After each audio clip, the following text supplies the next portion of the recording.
There is a quiet secret in Japan that turns ordinary people into machines of learning. Not geniuses, not prodigies, not people born with special talent. Just humans who never stop growing. And here's the irony. Backhand index pointing right, the moment you believe you know enough, your growth dies. Have you ever noticed something strange? A 3-year-old learns more in 1 year than most adults learn in 10. They don't have discipline. They don't have motivation. They don't have study plans or productivity apps. And yet they absorb everything. Languages, movements, emotions, patterns. Why? Because their minds are open. And that openness is what most adults lose by the age of 25. The invisible death of learning. At some point in life, something dangerous happens. You start saying things like, "I'm not good at this. I'm too old to learn. That's just not for me. I tried before. It didn't work." And slowly, without realizing it, your brain begins to shut doors. Not because it can't learn, but because you decided it shouldn't try. Japanese Zen masters identified this problem 800 years ago. Modern neuroscience is only now catching up. They called the solution, Shoshin, the beginner's mind. A mindset so powerful that it allows a human being to learn anything, at any age, without stagnation. But Shoshin alone is not enough. When combined with Shuhari, the cycle of mastery, and Do, the endless path of growth, it becomes something almost terrifying. Backhand index pointing right, the ability to evolve forever. The man who stopped believing in himself. This story begins with an ordinary man. His name was Alexander. He was 32 years old. For nearly a decade, he worked in a mechanic shop, arriving before sunrise, leaving after sunset, covered in grease and exhaustion. He was responsible, reliable, honest, and deeply frustrated.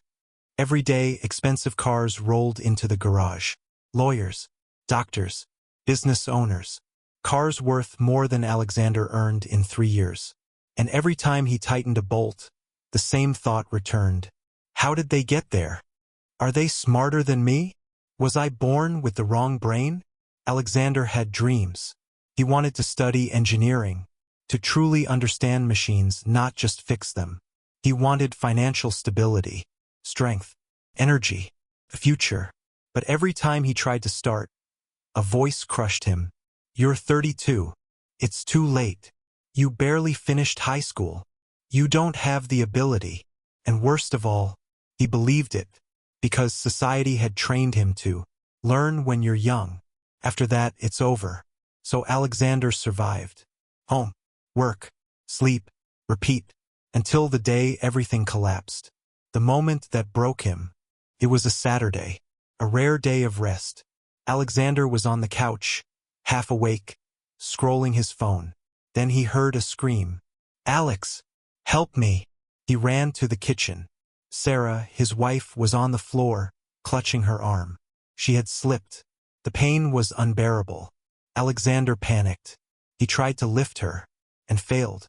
His arms shook. His back locked. His strength vanished. 10 years of hard labor, and he couldn't carry his own wife. They made it to the hospital. The diagnosis wasn't a break, but serious injury. Treatment, therapy, bills. Over $1,000 he didn't have. That night, after Sarah fell asleep, Alexander sat alone in the dark kitchen. And he cried. Not because of the money, but because of what it meant. Backhand index pointing right, he couldn't protect his family. Backhand index pointing right, he couldn't handle emergencies. Backhand index pointing right, he couldn't rely on himself. As the sun rose, he made a decision. I refuse to live like this. But he didn't yet know how. The trap of trying too hard. Alexander didn't wake up transformed. There was no lightning, no sudden confidence, no perfect plan. There was only panic disguised as motivation. The next morning, he did what millions of people do when they want to change their lives. He opened his phone. When information becomes a drug, he searched. How to get strong fast. How to learn engineering at 30. How to make money online. How to change your life. Within hours, his brain was drowning. Podcasts, YouTube videos, online courses, motivational speeches. Every video promised clarity. Every video created confusion. One expert said, "Wake up at 5 a.m." Another said, "Sleep is everything." One said, "Go all in." Another said, "Take it slow." Alexander consumed everything and did nothing. This is the modern disease. Backhand index pointing right information without execution creates paralysis. The more you know, the heavier starting feels. The invisible enemy, perfection. Alexander told himself, "I'll start when I understand everything. I'll begin once I find the best method. I don't want to waste time doing it wrong." But perfection is not intelligence. It is fear wearing a mask. Fear of looking stupid. Fear of failing publicly. Fear of confirming your own doubts. So Alexander stayed stuck. Until something small but strange happened. The book that shouldn't have mattered. One evening, while waiting for Sarah during therapy, Alexander wandered into a tiny bookstore. Old shelves. Dusty air. Forgotten titles. A thin book caught his eye. No flashy cover. No promises. Just a single line. In the beginner's mind, there are many possibilities. In the expert's mind, there are few. He didn't know why, but he bought it. That night, he read about Shoshin, the beginner's mind, a state where learning accelerates not because you're smart, but because you're empty. No ego, no identity to defend, no reputation to protect, just curiosity. The book described Japanese masters, swordsmen, calligraphers, monks, who practiced the same basic movement for decades, not because they were slow, but because they were limitless. Alexander closed the book and whispered, "What if I've been trying to learn like an expert, without ever being a beginner?" The most humiliating decision. The next day, Alexander did something that scared him more than failure. He enrolled in a basic engineering fundamentals class. Not advanced, not impressive, beginner, surrounded by students almost 10 years younger. On the first day, the instructor asked a simple question. Alexander knew the answer, but he stayed silent. Why? Because his mind said, "If you speak and you're wrong, they'll know you don't belong." That was the moment he saw it clearly. Backhand index pointing right, his biggest obstacle wasn't intelligence. Backhand index pointing right, it was identity. He wasn't afraid of learning. He was afraid of being seen learning. The first breakthrough. That night, Alexander made a rule. One rule only. I am allowed to be bad. Bad at math. Bad at concepts. Bad at explaining. But never bad at trying. The next class, he raised his hand. His voice shook. His answer was incomplete. The instructor corrected him. And something unexpected happened. No one laughed. No one judged. No one cared. The world didn't end. But something inside him did. The false belief that learning required dignity. Why beginners learn faster. Here's the secret Shoshin reveals. Beginners improve faster because they ask questions. They repeat basics. They don't defend mistakes. They absorb feedback. Experts resist correction.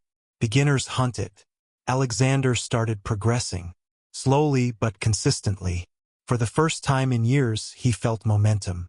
Not motivation. Momentum. The dangerous next stage. But this is where most people fail. Because early progress creates a new illusion. Backhand index pointing right, maybe I'm good at this. And once ego returns, learning slows again.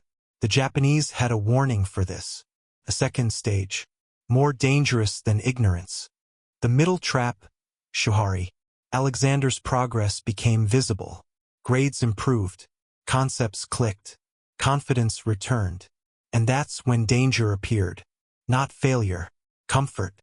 The Japanese called this phase shu. The stage where you follow the rules exactly. First, shu feels safe. You copy the method.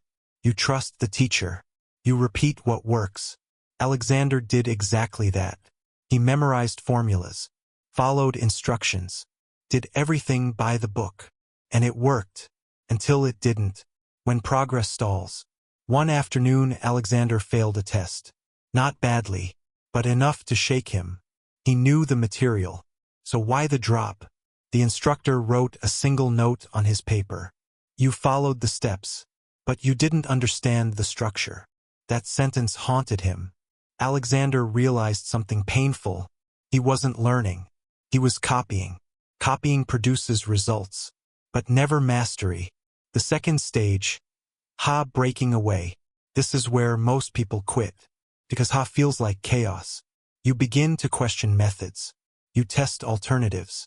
You make more mistakes than before. Your performance drops. Your confidence wobbles. And your ego screams, go back to what worked. Alexander almost did. But then he remembered Shoshin. Beginner's mind doesn't disappear. It returns at every level. So instead of retreating, he leaned in. He asked why, not just how. He broke formulas apart, rebuilt them, applied them differently. Sometimes he was right. Often he was wrong. But now he understood why. The painful truth about growth. Real learning is not linear. It looks like this: up, flat down, breakthrough. Most people quit at the second down because it feels like regression. But it isn't. It's reorganization. Your brain is restructuring. That process feels uncomfortable. So comfort seekers escape. Alexander didn't. The rule that saved him. He adopted one brutal rule. Confusion means progress. Whenever things felt unclear, he didn't retreat. He slowed down. He revisited fundamentals. He stayed in the discomfort. This prevented the most common failure: premature expertise, thinking you've arrived when you've barely begun. The final stage, transcendence. Years passed. Alexander no longer needed instructions. He could see systems instantly, diagnose problems intuitively, teach others clearly. This is not rebellion, integration. Rules disappear not because you reject them, but because they live inside you. Movement becomes natural. Learning becomes automatic. But here's the paradox. The higher he climbed, the more beginner he became. Why true masters never stop learning. At arrogance would destroy everything. So masters return to Shoshin, again, and again, and again. Every new field, every new challenge. Empty mind, curious eyes. Alexander was no longer afraid of starting over, because starting over had become his weapon. The transformation. Years later, Alexander stood in a lab, not fixing machines, designing them. Younger engineers asked him questions, and he smiled, because he recognized himself in them. Confused, hungry, beginning. Why this matters to you? You don't need talent. You need the courage to be a beginner, repeatedly. Your stagnation isn't permanent. It's a mindset loop. Break the loop, and growth becomes endless. The endless path. How masters never stagnate. Alexander didn't reach a finish line. There was no final exam that declared him complete. No ceremony that crowned him done. Because in Japanese philosophy, mastery is not a destination. It is a path. They call it do the way. And once you understand do, stagnation becomes impossible. The most dangerous moment in life, the moment that destroys growth, is not failure. It is arrival. The quiet belief. I'm good enough now. I know how this works. I've figured it out. That thought feels harmless. It's fatal. Alexander had seen it everywhere. Engineers who stopped studying. Workers who repeated the same year for decades. People who mistook experience for evolution. So he built a system to protect himself. The daily system of perpetual growth. Alexander lived by 3 non-negotiables. 1. Practice the basics every day. No matter how advanced he became, he returned to fundamentals, simple calculations, core principles, foundational questions. Why? Because basics are not beginner material. They are master material. When basics are sharp, everything else stays sharp. 2. Always be a beginner at something. Alexander was an expert engineer, but he was a beginner in a strength training, public speaking, learning Japanese, a mental discipline. This kept his ego weak and his mind strong. The beginner's struggle reminded him, Growth feels awkward. That feeling is normal. 3. Teach what you're learning. Teaching exposes illusion. If you can't explain it simply, you don't understand it deeply. So Alexander mentored juniors, answered questions, explained concepts aloud. Every explanation refined his thinking. The question that prevents arrogance. At the end of every week, he asked one question. What did I struggle with this week? If the answer was nothing, he knew something was wrong, because struggle is the price of progress. No struggle means no expansion. The shocking truth about talent. Here's what Japanese masters understand that most cultures ignore. Talent is not rare. Humility is the ability to say, I don't know. I need to practice. I can improve. That is the real advantage. Alexander didn't become powerful because he was gifted. He became powerful because he stayed teachable.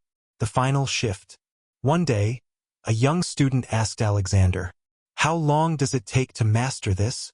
Alexander paused, then answered honestly, the moment you stop trying to master it, because mastery begins when obsession with arrival ends. What this means for you. If you feel stuck, it's not because you lack ability. It's because your identity froze. Unfreeze it. Become a beginner again. Ask questions that make you uncomfortable. Return to basics without shame. Choose the path, not the destination. The ending that never ends. The way has no finish line, only direction. And if you walk it with humility, you will never stop growing.